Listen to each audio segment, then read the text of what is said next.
أعوذ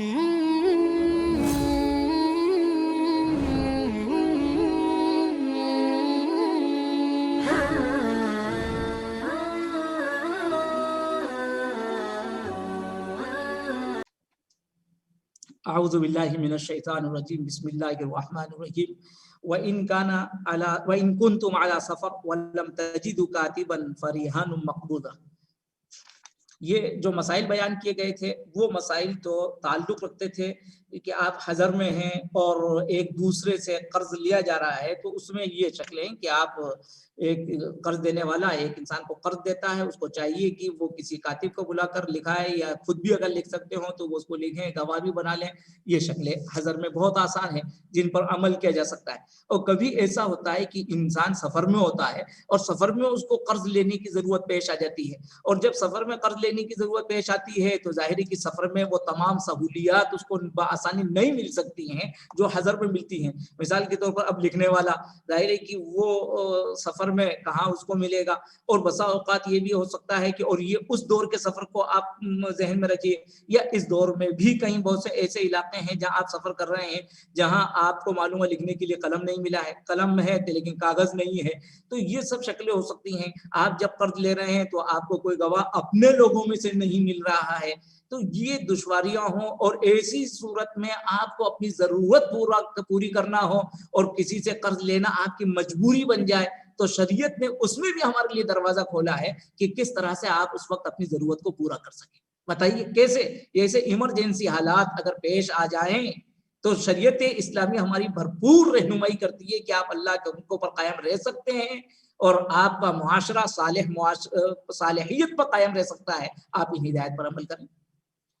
فرمایا وَإِن كُنتُمْ عَلَى سفر، اور اگر تم سفر میں رہو، سفر میں ہو، وَلَمْ تَجِدُوا كَاتِبًا، اور تم میں کوئی کاتب نہ ملے، وَلَمْ تَجِدُوا كَاتِبًا، اور ظاہر ہے کہ اب کاتب کا تو قرآن نے ایک عمومی بات بتلا دی ہے، کاتب بھی مل گیا لیکن قلم نہ ملے، قلم مل گیا کاغذ نہ ملے، اور یہ گواہ نہ ملے، اور دوسری چیزیں سب اس کے اندر آ گئی. وَلَمْ تَجِدُوا كَاتِبًا، اگر تمہیں کوئی کاتب نہ ملے، فَرِّهَانٌ مَقْبُوضَةٌ، تو ایسی صورت میں فریحان، تو رہن رکھی ہوئی چیزیں جبکہ وہ قبضے میں دے دی جائیں. یعنی ایسی صورت میں تمہیں یہ کرنا ہے، فریحان تمہارے لیے ایسی صورت میں ریحان ہے. ریحان کا مطلب وہ شے مرہون، ایک چیز مرہون. آج مثال کے اوپر سفر پر ہم جا رہے ہیں، اب سفر میں ایسی چیز اگر پیش آ گئی، ہم نے کسی سے 2000 10,000 5,000 روپے قرض لیے، اب قرض کے طور پر لیے، اب اس کی ضمانت کیا ہو، تو کہا کہ ایسی صورت میں آپ اس کے اوپر کوئی رہن رکھ دیجئے اور اس سے قرض لے لیجیے. آپ کے پاس سفر میں گھڑی ہے، آپ گھڑی دے دیجیے، بھائی یہ گھڑی میری 5,000 کی ہے، مجھے 3,000 روپے قرض چاہیے، یہ آپ گھڑی لے لیجیے، جب میں 3,000 روپے آپ کو واپس کروں گا آپ مجھے گھڑی واپس دے دیجیے گا. میرے پاس یہ موبائل ہے، 2 موبائل ہیں، ایک موبائل سے میری ضرورت پوری ہو جائے گی، یہ ایک موبائل بطور رہن کے آپ رکھ لیجیے، مجھے 1,000 روپے دے دیجیے. تو اس طرح سے فریحان مقبوضہ یہ ہو سکتا ہے. شریعت نے یہ گنجائش رکھی، لیکن یہاں ایک بات کی کہہ دی گئی ہے، رہن کے اندر مقبوضہ ہے. مقبوضہ کا مطلب وہ قبضے میں آ جانا چاہیے. یہ نہیں ہے کہ آپ یہاں سفر میں ہیں اور دونوں معاملہ کر رہے ہوں، اور یہ اس وقت میں قرض لے لیا، اور قرض لینے کے بعد آپ نے کہہ دیا ایسا ہے کہ وہ جو گاڑی میری گھر پر کھڑی ہوئی ہے وہ آپ کو ہم نے رہن میں رکھ دی، ابھی آپ 10,000 روپے دے دیجیے. تو ابھی وہ رہن میں نہیں جائے گی، وہ رہن اس وقت کہلائے گا جبکہ وہ دائن کے قبضے میں چلی مقبوضہ، اور اسی وقت اس کے اوپر رہن کا حکم ثابت ہوگا، لگایا جائے گا. جب تک وہ دائن کے قبضے میں نہیں جائے گی اس وقت تک اس کو شے مرہون نہیں سمجھا جائے گا.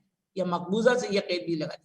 اور پھر اس کے بعد رہن کے جو اصول ہیں، اس کے ضوابط ہیں، رہن کے بعد میں پڑھیں گے. شے مرہون سے فائدہ نہیں اٹھایا جائے گا.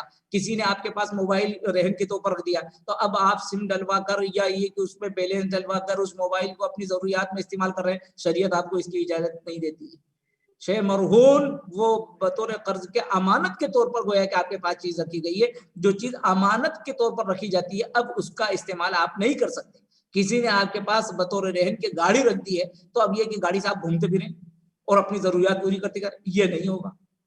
جیسے کہ مثالیں آپ اس سے پہلے پڑھ چکے ہیں، کسی نے آپ کے پاس گائے رکھ دی ہے اور یا کوئی اور جانور آپ کے پاس رکھ دیا، تو اب اس کا دودھ بھی آپ استعمال کرتے رہیں اور اس کے اوپر سواری کریں اور اس کو آپ اپنے کھیت میں استعمال کریں، نہیں، اس کی اجازت نہیں. شے مرہون کے ساتھ اس کی اجازت نہیں ہے.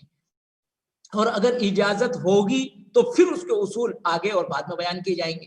فَإِنْ أَمِنَ بَعْضُكُمْ بَعْضًا فَلْيُؤَدِّ الَّذِي تُؤْمِنَ أَمَانَتَهُ فَإِنْ أَمِنَ، اور اگر تم میں بعض پر مامون ہو تو وہ شخص فَلْيُؤَدِّ الَّذِي تُؤْمِنَ أَمَانَتَهُ، وہ ادا کر دے الَّذِي اؤْتُمِنَ، جس پر اعتماد کیا گیا ہے، وہ امانت کو واپس کر دے.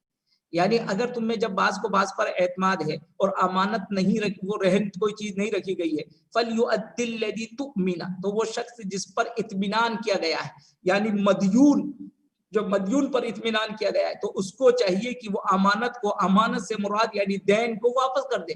کوئی چیز رہن نہیں رکھی گئی ہے، صرف ایک دوسرے پر اعتماد کر لیا گیا ہے، تو اب اس اعتماد کا ناجائز فائدہ نہ اٹھائے. مدیون اس کا ناجائز فائدہ نہ اٹھائے، بلکہ دین کو اپنے وقت کے اوپر ادا کر دے. اور اس موقع سے پھر قرآن تلقین کرتا ہے وَلْيَتَّقِ اللَّهَ رَبَّهُ، چاہیے کہ وہ اپنے پروردگار اللہ سے ڈرے.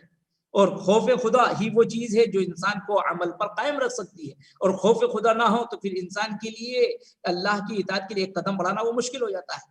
وَلَا تَكْتُمُوا الشَّهَادَةَ، اور آخر میں یہ بھی ہدایت دی گئی وہ شہادت کو نہ چھپا، یعنی کتمان شہادت نہیں ہونا چاہیے.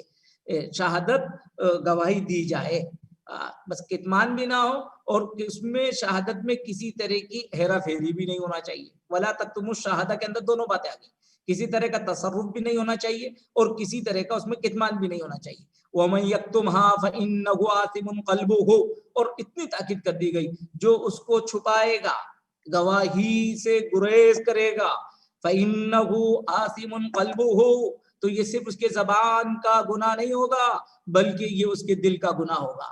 فَإِنَّهُ آثِمٌ قَلْبُهُ، تو وہ دل کا پاپی ہوگا، وہ دل کا گنہگار ہوگا، اس کا دل پاپی ہوگا، گنہگار ہوگا. تو معلوم ہوا کہ کتمان شہادت کا اثر انسان کے دل پر پڑتا ہے، دل سیاہ ہو جاتا ہے. اور یاد رکھیے قرآن مجید نے یہ جو بات کہی فَإِنَّهُ آثِمٌ قَلْبُهُ، یہ ایک وارننگ دی ہے، جیسے کہ لال بتی دکھا کر ایک خطرے کی گھنٹی بجا کر اور انسان کو ہوشیار اور متنبع کر دیا جاتا ہے. قرآن مجید نے اس عملی کوتاہی پر متنبع کیا ہے کہ بھیانک طرح کی کوتاہی ہے. دل اگر انسان کا آلودہ ہو گیا تو پھر اس کی زندگی تباہ و برباد ہو جائے گی. الا ان فی الجسد مضغة اذا صلحت صلح الجسد كله واذا فسدت فسد الجسد كله الا وهي القلب. بس انسان اس بات کو ملحوظ رکھے کہ دل کا بگاڑ انسان کی پوری زندگی کا بگاڑ ہے. وَمَن يَكْتُمْهَا فَإِنَّهُ آثِمٌ قَلْبُهُ وَاللَّهُ بِمَا تَعْمَلُونَ عَلِيمٌ، اور اللہ خوب جانتا ہے، علیم خوب جانتا ہے، بِمَا تَعْمَلُونَ، جو تم کر رہے ہو. بس ہمارے کردار پر، ہمارے معاملات پر اللہ کی نگاہ ہے، اللہ کا محاسبہ ہوگا. بس اللہ کو ملحوظ سامنے رکھ کر، اللہ کا خوف دل میں بٹھا کر انسان جو اس کی اطاعت کرے گا وہ دنیا میں بھی کامیاب ہوگا، وہ معاشرہ صالح معاشرہ ہوگا. اور جو ان ہدایات کو نظر انداز کرے گا وہ دنیا میں بھی پریشان ہوگا اور آخرت میں بھی گنوا دے گا. اللہ میں بھی توفیق عطا فرمائے.